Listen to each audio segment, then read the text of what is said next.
कैसे हैं आप लोग। आप सभी का स्वागत है आपके अपने चैनल पे। और आज जो मूवी देखने जा रहे हैं वो है Baahubali 2। I hope you like it. अगर आपको ये वीडियो अच्छा लगता है तो प्लीज लाइक कीजिएगा और मेरे चैनल को सब्सक्राइब कर दीजिएगा। इस मूवी की स्टार्टिंग में बाहुबली की पहली मूवी को पूरा एनिमेट करके दिखाया जाता है, जो आपको स्टोरी याद है। युद्ध समाप्त होने के बाद सब कुछ अच्छा है और बाहुबली की माँ एक पूजा संपन्न कर रही है, जहाँ पे एक हाथी पागल हो जाता है। डरने की क्या जरूरत है, हमारा हीरो तैयार है ना, वो आ गया बचाने। और वो हाथी को शांत करके पूजा समाप्त करता है। उसके बाद उसको उसकी माँ की सेवा करते हुए दिखाते हैं, जिससे मालूम पड़ता है कि वो एक अच्छा योद्धा भी है और एक अच्छा राजा भी। दूसरी तरफ बिज्जल देव शिवगामी को मारने का प्लान बना रहा है, जो कटप्पा सुन लेता है। शिवगामी के कहने पर बाहुबली अपने नगर के भ्रमण पे निकलता है, जहाँ कुछ लुटेरों के बीच में उसको अपनी हीरोइन मिल जाती है। वो उसको देखते उसके पीछे पागल हो जाता है और सब कुछ भूल जाता है और उसके साथ जाने के लिए एक मंद बुद्धि का रोल करता है।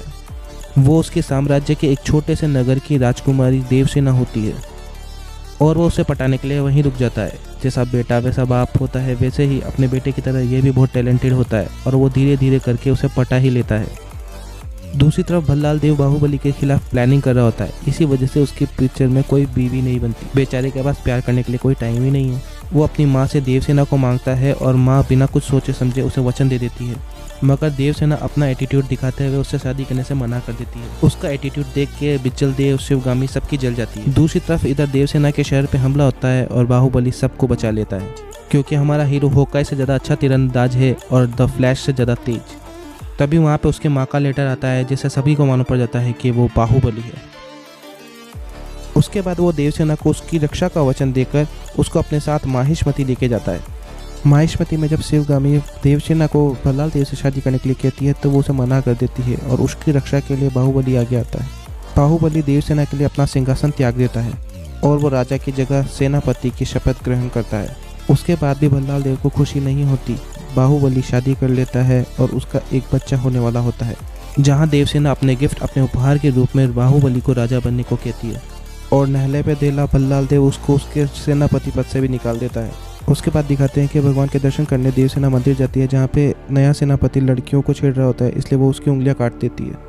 ये बात मालूम पड़ने पर बाहुबली वहाँ जाता है और देवसेना की हथकड़ियाँ काट देता है और उस सेनापति का गला, क्योंकि ऐसे लोगों की उंगलियां नहीं काटते हैं उनका गला। इसकी वजह से बाहुबली पर देशद्रोह का आरोप लगता है और उसे महल से बाहर निकाल देते हैं। मगर बाहुबली गाँव वालों के साथ खुशी खुशी रहने लगता है और उनकी परेशानियों को दूर करता रहता है। एक तरह से देखा जाए तो अच्छा किया उसे बाहर निकाल दिया, कम से कम गांव वालों के कुछ तो काम आया। मगर भल्लाल देव तब भी खुश नहीं होता और बाहुबली को मारने के लिए एक प्लान बनाता है और उसका प्लान कामयाब भी हो जाता है। उसके बाद शिवगामी बाहुबली को मारने के लिए कटप्पा को आदेश देती है। हाँ, इसलिए कटप्पा ने बाहुबली को मारा। बाहुबली को पता चलता है कि कटप्पा की जान खतरे में है, इसलिए वो उसको बचाने जाता है। तभी कालके का हमला होता है और बाहुबली कटप्पा को बचाते बचाते घायल हो जाता है। और यहाँ पे उसका वो फेमस डायलॉग आता है कि तुम्हारे होते हुए मुझे कौन मार सकता है मामा। बाहुबली एक और बार कालके की सेना को हरा देता है और अपने आदेश अनुसार कटप्पा बाहुबली को मार देता है और मरते मरते भी बाहुबली अपनी माँ को ही याद करता है। उसके बाद कटप्पा भल्लाल देव का पूरा प्लान शिवगामी को बताता है और बताता है कि उसने कितनी बड़ी गलती की है। उसके बाद शिवगामी को पता चलता है कि उसने कितनी बड़ी गलती करी है और अपनी गलती को सुधारने के लिए वो बाहुबली के लड़के को नया राजा बना देती है। भल्लाल देव उस बच्चे को मारने के लिए शिवगामी के पीछे जाता है और शिवगामी उसको बचाने के लिए अपनी जान दे देती है, जो पहली पिक्चर की स्टार्टिंग में दिखाते हैं। और देवसेना तभी से उसकी कैद में है। ये बात मालूम पड़ने पर बाहुबली के बच्चे यानी दूसरे बाहुबली को बहुत गुस्सा आता है और वो अपनी माँ का बदला लेने और अपने बाप का बदला लेने वहाँ जाता है। दूसरी तरफ भल्लाल देव भी बिल्कुल तैयार होता है अपनी कैदी को वापस लाने के लिए, मगर उसके बच्चे का सर देखकर वो हिल जाता है। हाँ, वही बेटा जिसकी कोई माँ नहीं है, क्योंकि पिक्चर में कोई बीवी तो दिखाई नहीं है। बिना शादी किए बच्चा पैदा कर लिया, कितना टैलेंटेड आदमी है। दोनों की सेना आपस में लड़ने लगती है और भल्लाल देव वहाँ आता है और अपने साथ देवसेना को अपना कैदी बना के लेके चला जाता है, जहाँ पे अपनी माँ को बचाने के लिए वो पीछा करता है और जहाँ पे तीरों की बारिश होती है, मगर उसके ऊपर एक तीर भी अटता नहीं है, क्योंकि वो बाहुबली है, तीरों की फटती है उससे।